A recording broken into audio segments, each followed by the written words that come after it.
Okay, sitting here having my morning coffee, and as usual, whenever I hit another 1,000 subscribers, I make a video. So I've hit the 8,000 subscriber mark. And it's been about 8-9 years, I can't remember exactly. I think YouTube's been up for 15 years. I seen a little thing there. They're celebrating the 15-year anniversary. And I think my first video, or the first thing I ever posted, was in 2009. So you do the math. I believe that's the year I posted one little short clip of me firing my French musket. That was my first video ever. It was just something to experiment, see if I could do it. So after all that time, I've hit the 8,000 subscriber mark. And like I said before, I never really was into this to accumulate views, subscribers, or anything else. I did this as a hobby, something for me to do. I like photography and I like guns.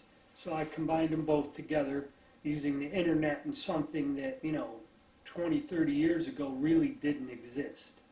Okay, a platform to communicate with people. And over the years, I've met a lot of people and advanced in gun collecting and going out and shooting a lot of these older guns and hard to find calibers and reloading and everything else. So, that's the way the channel kind of went. And I am interested in all types of shooting. Not so much competition or like 3-gun matches, but I have videos on hunting rifles because a lot of people, when I reload ammo, a lot of my friends hunt. I don't hunt anymore. I used to when I was younger. But they go out and hunt, and they want ammunition, just for sporting purposes, hunting purposes. Where a lot of the antique guns, you're more or less just shooting at a target or a gong, and it's a different ball game there. So I have a lot of different varied things. I used to actively collect guns, mostly from World War I and World War II years ago. And I did that for a while. I used to, years ago, keep up with all your assault style, if you want to call it, weapons like AR-15s, Heckler and Koch guns. I used to have a lot of that different stuff, but I kind of got out of it, and my interests are varied, and they change time to time. So it's almost been about a year, another couple months. It's been a year since I was, we can say it, medically retired for health reasons, and I put a lot more time into the channel and doing things and getting out there and working with people.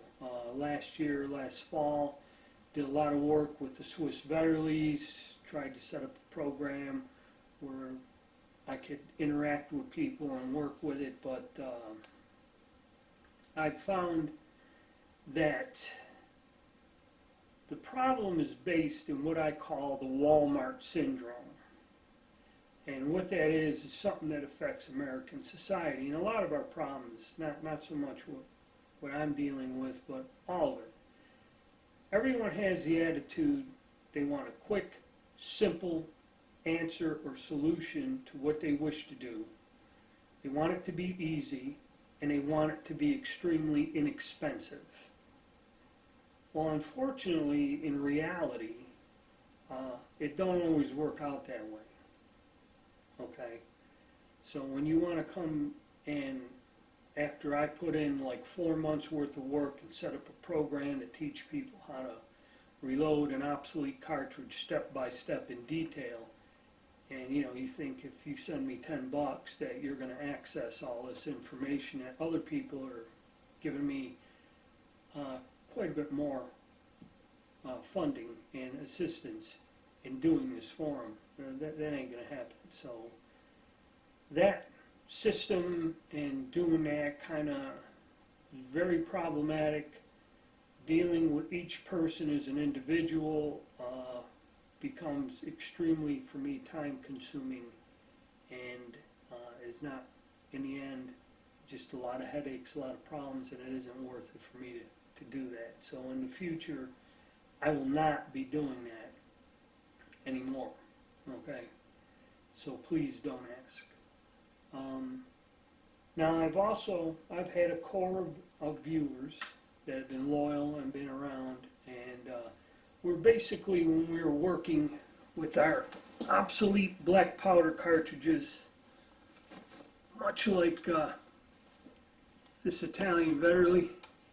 Now I've made some progress, and I'm going to get back into it and start working with this, but the weather conditions, I work out in an unheated garage with no air, so a lot of it seasonally, the weather has a lot to do. When it's been too cold to cast bullets, been too cold to work out there, and a few days that I do, I'm doing other projects. There are other things I do that are not connected to YouTube, that people locally ask me to do, little projects, little jobs, and I've been busy with that here the past few months. But like I said, I have my core of people that really were into the obsolete black powder cartridges, and we're going along that route. But you know, it's weird. Like I said, I'm not really into it for the views, subscribers, or anything like that, but it is kind of an evil necessity to keep functioning. Like I said, I really think I'm going to have to spend $700-800 here for a new camera soon. This one's getting a little worn out. You know, light sensor and some other stuff on it aren't functioning well. But so I ventured in to some different things here recently, and I get a lot of suggestions from people. Well, you know, if you do this, and if you reload this caliber, and if you go back to doing this and doing your sardine videos, you'll get more subscribers and more Patreon donations and that. And that's basically not true, okay? I recently have gotten into the 80% polymer 80% receivers, and polymer 80 Glocks and that. And once I started breaking into that venue, you know, much like the reloading the antique cartridges, there's a lot of interest in it, and a lot of people want to do it, but they just don't realize that you have to put a lot of time, effort, and money into doing it to get this. There is no quick, easy, simple thing. And that's, you know, when I started working with these 80% AR lowers, this is extremely popular. Get a lot of views, a lot of people, a lot of comments, a lot of discussion. There are no Patreon donations or anything like that in there, but I get a lot more views on my channel, and I get more interaction with people. Now, this can be done in your garage on a drill press. You can complete this, but it is not that simple of a process. And there are products out there that can simplify this, but you're looking at a $200-300 outlay, and it looks like you're going to be like, if you do that, you're going to be making a lot of these. Of course, then I heard of parties where people have a CNC machine where you go over to a build party, stick this in a fixture, press a button, and they all sit around and, I don't know, drink energy drinks and stuff and complete them that way. It's a very unusual field. There is a community of people that deal with this.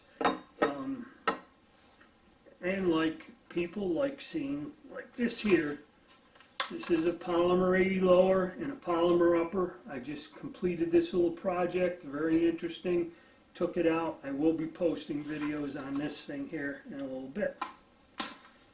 And of course, the wonderful solvent traps. I've made 2 videos, and in a couple months, not 2-3 months, there's 25,000, 20-some thousand views on these ridiculous little things. Okay? Since then, in the months that I started working outside of my usual venue of the old antique guns and got into the polymer guns and the 80%, like I said, there is no huge Patreon influx or anything. But I went from an average, and because YouTube gives you the statistics, I went from an average of 65,000 views a month to 148,000 views a month. I mean, drastically. I've expanded subscribers, I've expanded a lot of the traffic on my channel. Now YouTube, much like any TV producer, they look at this and they do treat you differently when you have a high traffic amount as compared to somebody's channel that, you know, I got 60,000 views a month or something. To them it matters. Now they say they don't like this or gun channels or all this other stuff. That's a lot of bull. All they're worried about is getting their site to get more hits on it. And again, you're in Google. The more hits I get, the more the Google search engine puts my video out and even more hits. So that's how you go viral, okay? That's how this weird system works. So I've had a lot of luck and things have kind of changed. My channel has gone up covering these other different venues. The 80% is number one. And actually, in doing that and working with it, someone has approached me locally that did a polymer 80 Glock pistol build and had like a really severe catastrophic failure. I mean, the gun blew apart. He said he couldn't find parts of the slide in the barrel. It just were missing. And I'm kind of curious about this. The individual said he was going to bring me what was left of the pistol to let me examine it. So I may be able to get this into my possession and do an in-depth study on this, which I think would be important to a lot of the people out there in the polymer 80 or the 80% build community. I've never heard of this. I've looked up other catastrophic failures, not so much with polymer 80s, but just with Glock pistols and other pistols. And I really would like to investigate this because now I'm curious. So that's something that's going to be coming up. The build, I may get back into here in a few weeks, start cranking out on these lower receivers and doing some videos on giving you tips on them. I know there's 100 videos out there, but I'll just put my spin on it and see. I have done one, so I'm getting my process down with my equipment, and I'm going to change it to where I'm probably going to add some extra tooling, and I'm going to ream the holes in these aluminum receivers. I'm going to set the jig up, drill them undersized after I spot drill. Drill them undersized, and run a reamer through the bushing. And because the first one I did, one of the holes, I guess it was flexing or I didn't have it too stable, and the hole kind of was a little bit too big, and that pin will walk, so you got to get an anti-walk pin. But you can get these done in a garage with a drill press if you got the time, tenacity, and pay attention. So where we're going to go, right now I had that sale, which kind of didn't go over too big. And like I said, with the reloading components, I've been using up a lot of it. I've actually went out, had to develop some rounds, and I'm going to use up some of my brass and stuff there. And like I said, there are other things I do not connected to YouTube that do take up some of my time. It's basically on a local basis. As far as the Vetterli conversions, I got just one in here that I have to work on, but that's kind of petered out. I may stop doing them altogether because it's kind of a waste, you know, I don't know. I'm not getting a demand anymore.